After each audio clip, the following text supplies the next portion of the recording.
Dear NEET student, 2026 वाले students के लिए ऐसी जो रैंक एनालिसिस है वो करना ज़रूरी है।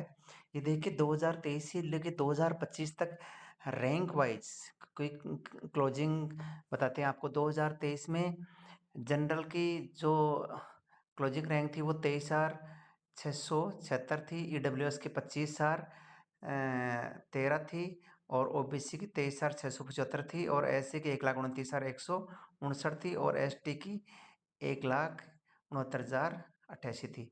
इसी तरह से 2024 में क्लोजिंग रैंक थी, वो देखिए क्लोजिंग रैंक बढ़ी है 25,220 तक, क्योंकि 2023 से 2024 में कॉलेजों की सीट बढ़ी है, इसलिए क्लोजिंग रेट भी बढ़ी है।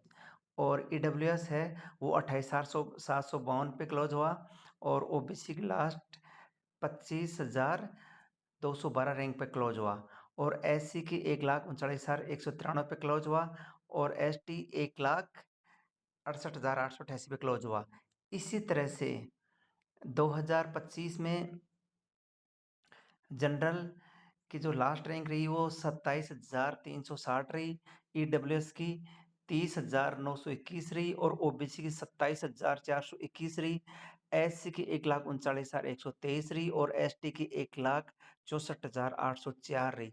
इसलिए 3 साल का ये पूरा एनालिसिस है कैटेगरी वाइज लास्ट रैंक का, ऑल इंडिया कोटे के क्लोजिंग रैंक का। इसलिए 2025 में भी स्टूडेंट्स के लिए खुशखबरी है कि सीटें बढ़ेंगे, तो जो क्लोजिंग रैंक है वो भी बढ़ेगी। जैसे जनरल की अभी 27,360 आपको दिखाई दे रहे, तो ये 28 से 29,000 तक हो जाएगा। ईडब्ल्यूएस की जैसे 30,932 है तो 32,000 वाले बच्चे भी सेंक है रैंक, जिनकी रैंक आएगी। और ओबीसी में 27,421 है, इसका मतलब ओबीसी में भी 30,000 रैंक तक यदि जिस बच्चे हो गए उसको गवर्नमेंट मेडिकल कॉलेज मिलने की पूरी संभावना है।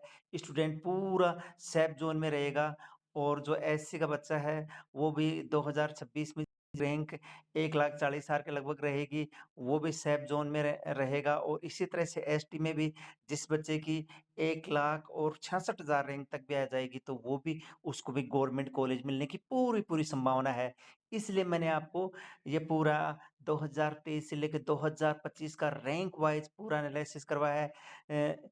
स्टूडेंट्स को यानी रैंक के हिसाब से कॉलेज मिलता है, मार्क्स के हिसाब से नहीं मिलता है। हम बार-बार यही बात बताते हैं, टॉप रैंक में टॉप कॉलेज मिलते हैं और लास्ट क्लोजिंग रैंक कहाँ तक कॉलेज मिल सकते हैं।